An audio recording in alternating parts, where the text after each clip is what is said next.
Hi, I'm Lazze and I'm back here with this floor pan, and this is going to be part 2 for this video.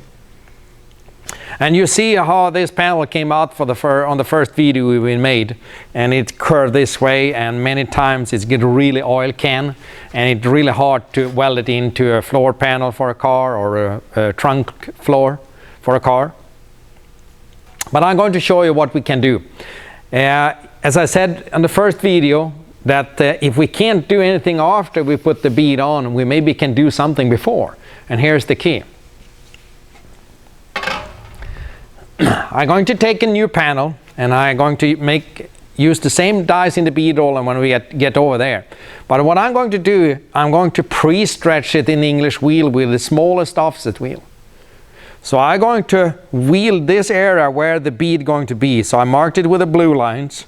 So I'm going to stay in this area on those 3 beads and wheel it and keep the tracks really close together. And the reason why I'm using a sharp wheel here is I would like to stay just in that area. So the reason why this panel that we made before took this shape is that the bead takes material from the sides. And when it does that, it means the same thing as we should shrink here. And if we're shrinking here, it's going to be too much material around this. And that is the problem.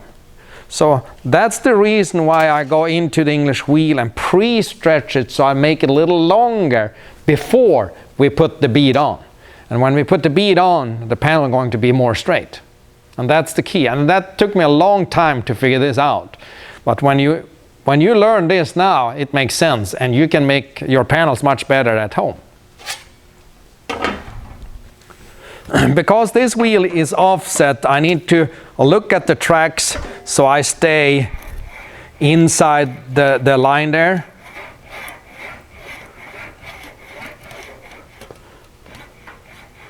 I don't like to keep my hand on that side, but I need to do it so.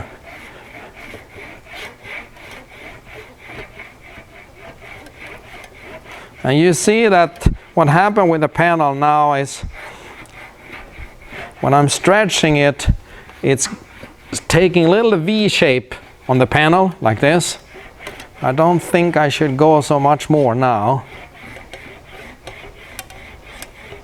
And if you can, when you do this, don't bend it down or anything like that. Try to keep it pretty much flat if you can, because it's easier to get it into the bead roller. So now I made this a little longer. I'm going to do the same thing here, same thing there. How much you need to wheel it up, it has to do with how big bead you're going to put in there and how deep the bead is, how tall.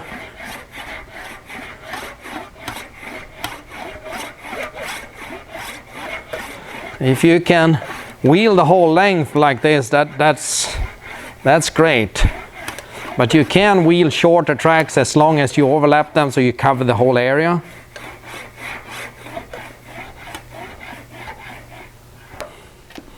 Like that. And then I go over and do this one.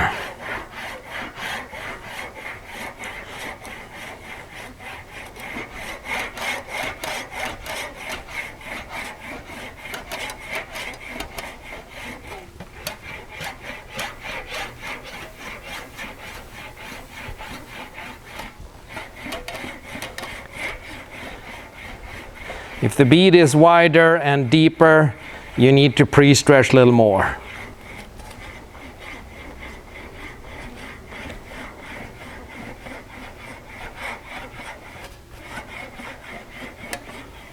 Okay. So now you see how this looks like. And to get it into the bead roller, I recommend to go to the table and see if you can bend it down a little more flat, like this. It's a little easier to get it in the bead roller.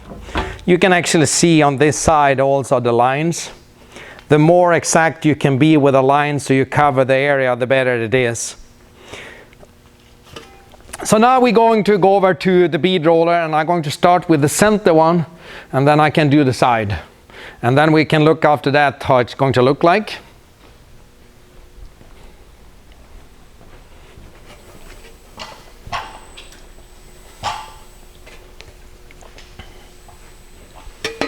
So we want to put the bead in from this side here to bend this back. If I put the bead in there, it's actually going to be more bent, and I don't want that. So I'm going to start, move the guide in a little there. There we go. I might stretch a little too much on the sides.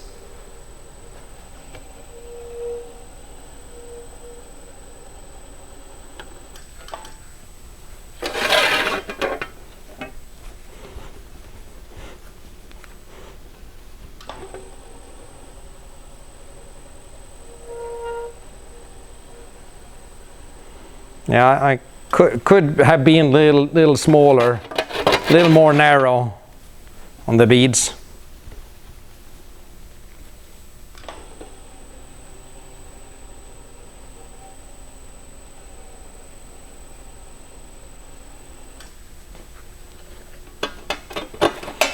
So I turn this around and I can make this bead there.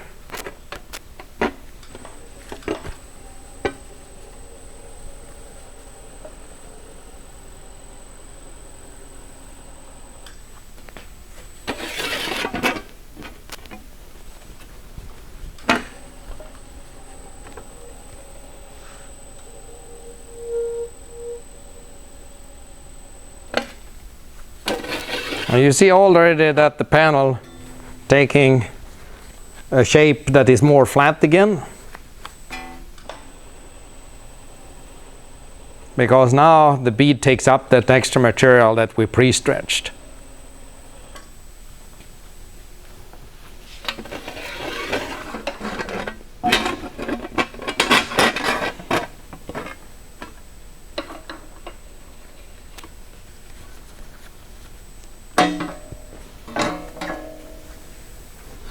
And as I said before, always stay on the side that goes into the machine, so you see what happened to the guide.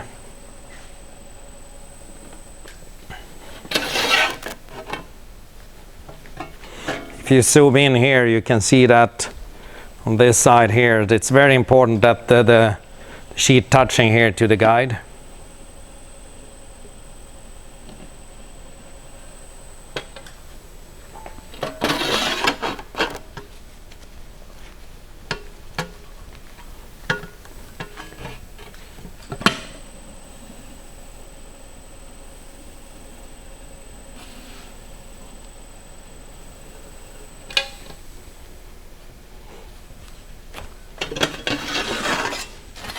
So now you can see that the panel is more straight here.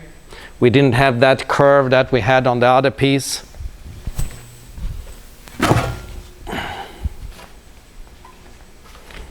So here you see one with the pre-stretching and one without the pre-stretching. And I just run it in the bead roller. So you can see the difference between those two panels. And as I said before, how much the pre-stretching you need to do, it's a little different from bead to bead. But you need to do a test piece and see where it goes. And in another video, I'm going to show you how to adjust the ends. You can do that with a hammer and a dolly, but I also have a little tool that I made. And it really makes the bead round in the end there. And if you want more information, you can go to my website, www.lazzemetalshaping.com.